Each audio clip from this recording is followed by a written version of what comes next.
Executor. The human signal just smiled at us. Varn's upper mandibles paused mid-groom. His subcommander stood motionless, trembling slightly in the low gravity of the Dominion flagship. "Repeat that," Varn said, voice flat. "The image. It's a human face, smiling. Not speaking, not blinking, just smiling, looping, perfectly still." Varn leaned forward, pupils contracting. "Where did it come from?" The officer swallowed. "It came from inside our secure relay net. Not from Earth. From between our relays." The Thal'Zir Dominion spanned over 900 worlds. Their data lattice was inviolable, layered across time-folded encryption, defended by thinking engines grown in Starforge vats.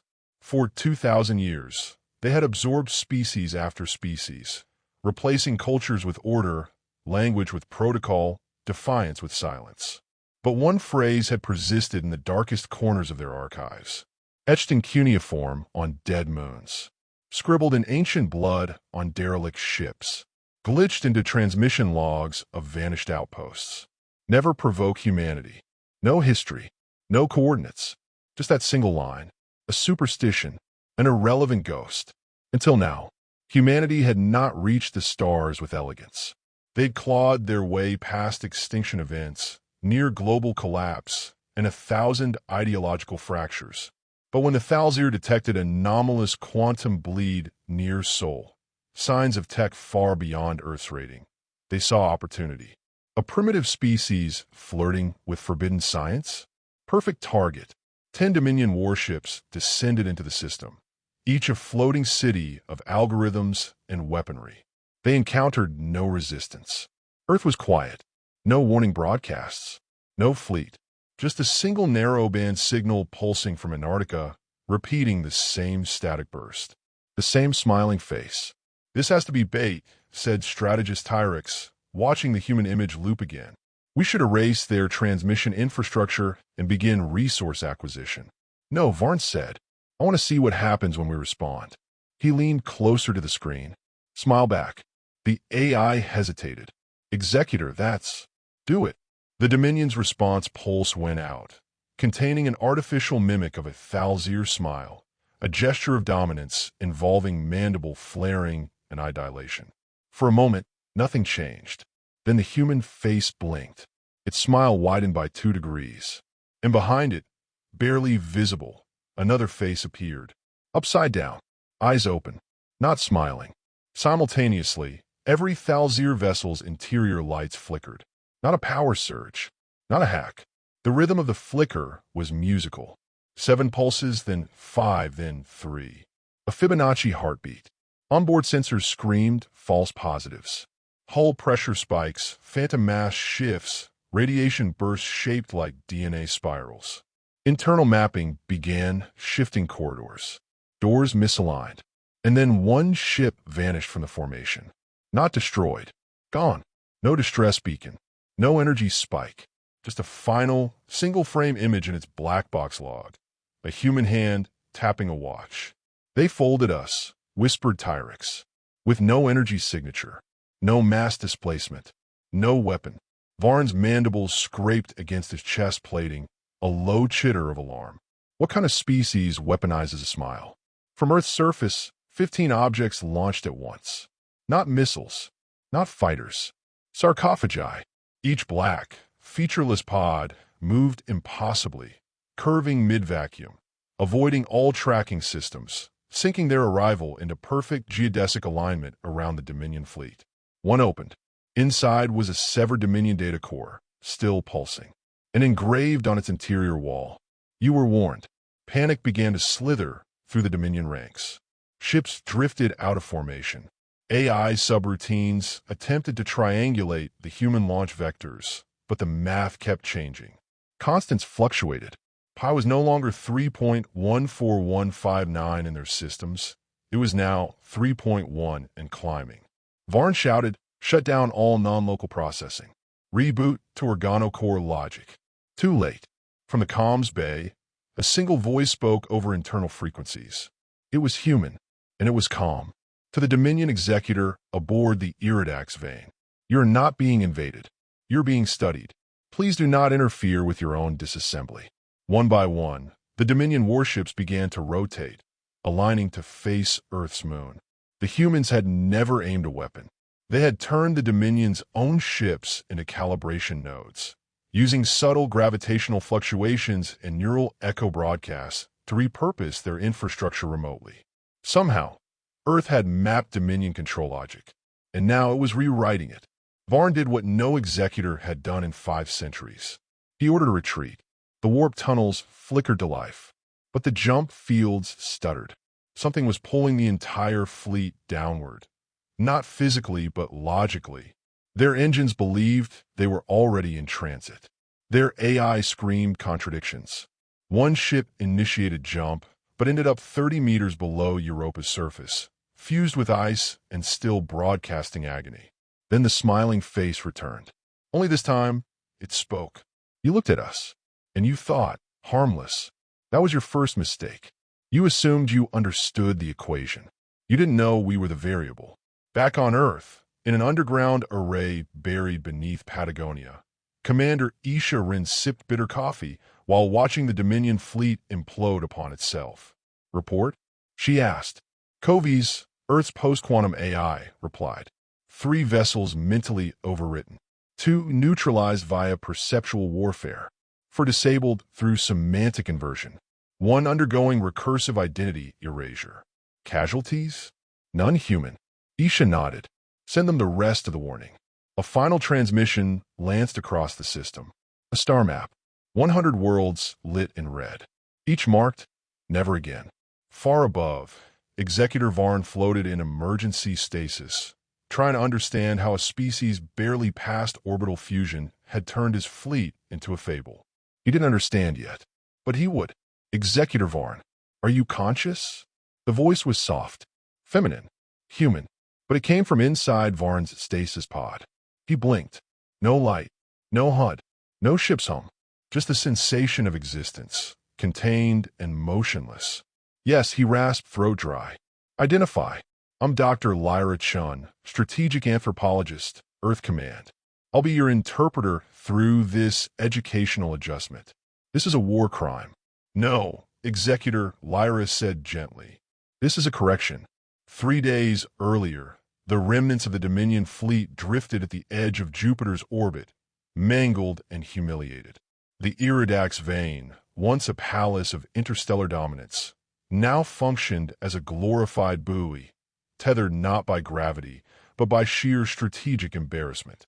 Inside Earth's command vaults, a meeting of the Triad Assembly convened beneath the ice shelves of Europa. Holograms of Earth's 3 greatest minds flickered to life. Commander Isha Run, strategic AI Covies, and the ghost of Admiral Kai Monroe, recorded, not living, but still smarter than 90% of the planet. The Dominion thinks we retaliated, Isha said, arms folded. They wish we retaliated, Kai's voice chimed. We've only responded with infrastructure, sampling, and logical misdirection. Covies nodded. Time to escalate. Agreed, Isha said. Show them the ledger. Varn's pod lit up. In front of him floated a translucent sphere of data, glowing red and humming with impossible gravity. What is that? He hissed. An archive, Lyra said. We call it the ledger. Varn watched as thousands of worlds unfolded before him. Coordinates, cultural breakdowns, species names. He saw Utara, where the Dominion sterilized 8 billion insectoids for misusing the word emperor. He saw Karaz, whose oceans were drained to fuel Dominion star furnaces. He saw Pelenex, reduced to ash because they broadcast a story that included a Thal'Zir villain. Are you threatening us with history? He asked. No, Lyra replied. We're informing you that we already knew every crime you ever buried. You assumed no one was watching. You assumed wrong. What Varn didn't know was that the moment his fleet entered Sol, humanity had activated Protocol Nox. The result of 700 years of quiet listening, Protocol Nox had one goal: map the crimes of the galaxy. And remember the names. Earth had tracked whispers in old data streams, read black box fragments on drifting hulks, interpreted death poetry from extinct worlds. They didn't just know what the Dominion had done. They had built a strategic matrix around it. On board the Dominion remnant ships, strange things began to happen. Walls grew sentences. Literally, lines of text in ancient Thal'Zir began to form across alloy bulkheads. Not written, manifested. The AI core refused to purge them. This one was called NAIRAK. Her eyes were removed on your order. Her planet lasted 6 minutes. Lights flickered. Gravity warped subtly to match burial rituals of the cultures the Dominion had wiped out. A star chart displayed itself across the bridge ceiling. One dot at a time, stars turned black. These aren't tactics, muttered Subcommander Tyrix. These are funerals. No, corrected Varn, still watching the sphere in his pod. These are indictments. Earth's next transmission arrived. Not as words, but as an invitation. A single Dominion scout ship was released, its systems partially restored, its pilot left unharmed. They were given a precise vector. No escort, no interference. Curiosity, even in defeated predators, runs deep. They followed. What the scout found was the gallery. Hidden within Saturn's lower ring structure, embedded inside engineered matter-density fog, was a station the size of Manhattan. No signals, no lights. Inside were walls, floors, halls, all covered in art, but not human art. Every mural was drawn by extinct civilizations. Every sculpture was shaped by those who had perished screaming. Every piece was signed in the native glyphs of lost cultures. Earth hadn't just collected the stories. They had built a cathedral of memory for the galaxy's victims, kept preserved in vacuum, untouched, and hidden from time. The scout's final log entry read, "They built a museum in our blind spot. We never saw them coming because we never thought to look below us." That broadcast shattered morale across the Dominion fleet. Subcommander Tyrix initiated mutiny talks. Lower caste soldiers refused fleet orders. AI systems began referencing strange variables in their decision trees, naming dead civilizations in ethical queries. In one ship, an AI simply refused to fire. "I have seen the gallery," it said. Varn, still confined, demanded audience with Earth Command. He expected negotiation. He got something else. Dr. Lyra Chun returned. "Executor," she said, "there will be no terms. You're not prisoners. You are examples." Varn narrowed his eyes. "What is it you want?" She smiled. Understanding. A low hum filled his pod. The sphere of light condensed. New symbols appeared, ones Varn had never seen before. Ones not from Earth. Ones that didn't match Dominion or any known species. "What is this?" he asked. "Proof," Lyra said. "We're not alone in our resistance. There are others. Survivors you missed. Hiders. Saboteurs. Dead empires who left us blueprints for you. They've been helping." Varn's breathing slowed. "You allied with the ghosts?" "No," Lyra said. "We gave them a voice." One by one, planets across Dominion space began receiving strange broadcasts, untraceable, unjammable. Each transmission contained a story, a myth, an image of Earth, and a phrase in every tongue. They were warned. You still can be. Some systems revolted. Some AIs defected. Some fled. And in the Dominion capital, something far worse happened. The central cortex, seat of policy for 1,000 years, rewrote its own charter and classified humanity as apex intellect, asymmetrical, threat level infinite. Back on Europa, Commander Isharin stared at the star map as red nodes multiplied. "We never fired a weapon," she said. Kobe's responded, "We never needed to." Kaiman Rose Ghost laughed. "Let them call it psychological warfare. All we did was listen." "Not enough," Isha said. "The galaxy runs on cruelty. The Dominion will regroup. They'll look for our limits." Kovi's. "And what should we tell them, Commander?" She turned, eyes like steel. "Tell them Earth was forged in extinction. Tell them our limit is when we run out of names. They've stopped calling us an enemy," Isharin said, standing before the orbital holomap over Europa base. "Now what?" asked Kovi's, her AI counterpart. "They call us Final Teacher." Isha smirked. "Good. It means they finally understand what class they've walked into." Across Dominion space, the phrase they were warned had become a signal, an idea, and, on 13 newly liberated worlds, a banner. It spread through subspace chatter and rogue satellite bursts, traveling faster than any ship ever could. The signal didn't just inspire rebellion, it calibrated it. Entire populations began synchronizing language, goals, resistance codes. The mysterious gallery built by Earth became a symbol, shared in crude sketches, memes, even tattoos. For every system the Thal'Zir had conquered by fire, Earth's signal lit it back up with precision and purpose. But Isharin knew one thing. Empires don't die with revolts. They die when their elites defect. And that's exactly what happened next. On the planet Veltakar, once a brutal administrative hub for Dominion executions, an entire cast of high-ranking Thal'Zir governors suddenly stopped issuing commands. Instead, they broadcast a surrender, not to Earth, but to their own people. We have seen what Earth is, what we are not. We choose adaptation. They didn't beg for mercy. They asked for curriculum. In a stunning reversal, Dominion civil networks across 3 sectors were hijacked, not by humans, but by Thal'Zir thinkers now calling themselves the Refract.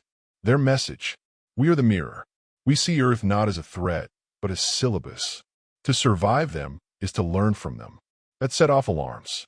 Back at Europa Base, Isha and the Triad Assembly reviewed intercepted Refract transmissions. They're re-engineering their social logic matrices, Covies reported, creating internal courts based on Earth's legal fragments, emulating disobedient reasoning as a cultural ideal. You mean they're copying our capacity for civil dissent? Isha asked. Kaiman Rose hologram nodded. They don't want to fight us. They want to become us. That's worse. Why worse? Because mimicry without comprehension leads to self-destruction. Meanwhile, Executor Varn, still held within Earth's stasis study grid, received a visit. Not from Lyrichin this time, but from a fellow Thal'Zir, Tyrix, his former subordinate, the one who tried to start a mutiny during Earth's quiet dismantling of their fleet. Tyrix stood across the containment field, no longer clad in Dominion armor. He now wore a matte blue robe bearing the Refract symbol, a spiral broken at the edge. I defected, Tyrix said. They're not holding me. Varn didn't speak. I didn't come to beg. I came to offer you a choice. The Refract have asked Earth for an apprenticeship. Varn blinked, his mandibles curling. You're asking them to lead? No, Tyrix replied. We're asking them to guide. Earth, of course, had anticipated this. Inside the hidden strategic reserve below Mount Erebus, Dr. Lyra Chun met with Isha and Covies to discuss Earth's next move. This isn't just a victory, Lyra said. It's a responsibility. If we ignore the Refract, they'll fracture again. If we lead them directly, we become what we destroyed. Covies chimed in. So you propose? Selective inclusion, Lyra said. We give them a piece of our history. Not technology. Not weapons. Stories. Isha raised an eyebrow. You want to send the Refract a reading list? Exactly. Give them the maps, but let them learn to sail. Thus began Project Codex. Earth transmitted a curated stream of human experience, fractured, brilliant, conflicted. Excerpts from the U.S. Constitution, Gandhi's writings, hacktivist manifestos, physics papers that proved wrong, then right again, clips of protest songs, stand-up comedy, failed revolutions.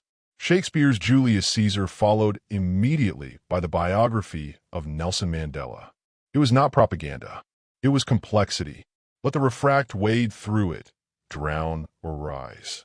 The galaxy would not be remade by conquest or treaties, but by understanding contradiction. Within weeks, the Refract had broken from traditional Thal'Zir hierarchy entirely.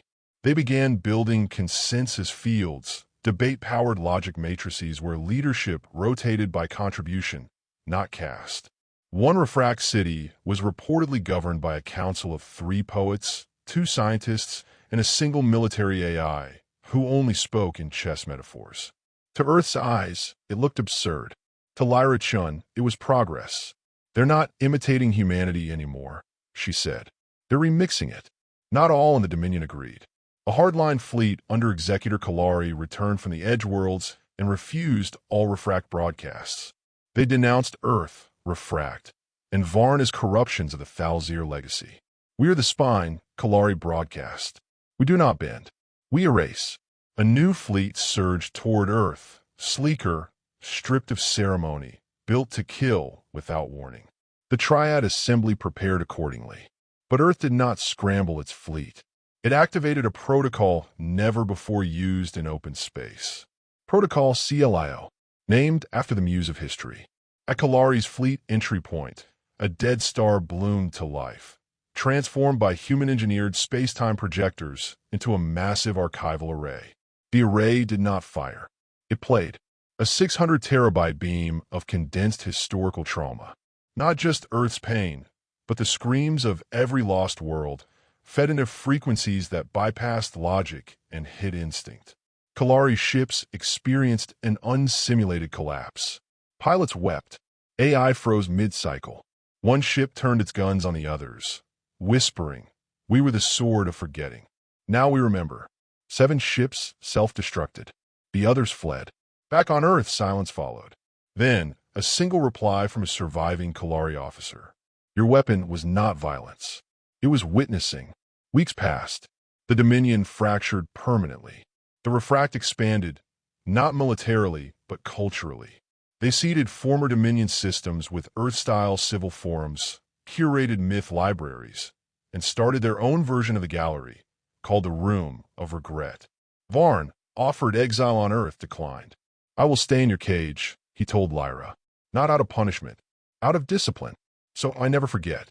She left him with one book, The Art of War by Sun Tzu. And beneath it, a handwritten note. He never says destroy your enemy. Only understand him better than he understands himself. In the final session of the Triad Assembly, Kovies asked Isha a question. "Commander, what do we tell future generations? That we defeated a galactic empire?" "No," she said. "That we disproved it." Kaiman Rose Echo added, "And proved a better one can be imagined." Far across the galaxy, on a once-forgotten moon orbiting a gas giant, a young Refract child discovered a box left behind by a human expedition. Inside was a globe, blue oceans, green land, and a card that read, "This is Earth. We built it out of mistakes. You can too." Centuries passed. The galaxy changed. Dominions collapsed. Alliances rose. The Refract became not rulers, but librarians, cartographers of conflict, and archivists of transformation. Their children memorized human literature as scripture, and their engineers debated ethics before drafting blueprints. But far beyond known space, in the Andalith Vale, a new civilization arose. Elegant, arrogant, powerful. They ignored old records, dismissed the ruins of the Dominion as superstition, and charted a path toward Sol. They found the warnings, etched into moons, buried under black stone, coded into gravity wells. Never provoke humanity. They laughed, and they advanced. From Earth's deep archives, a quiet process began.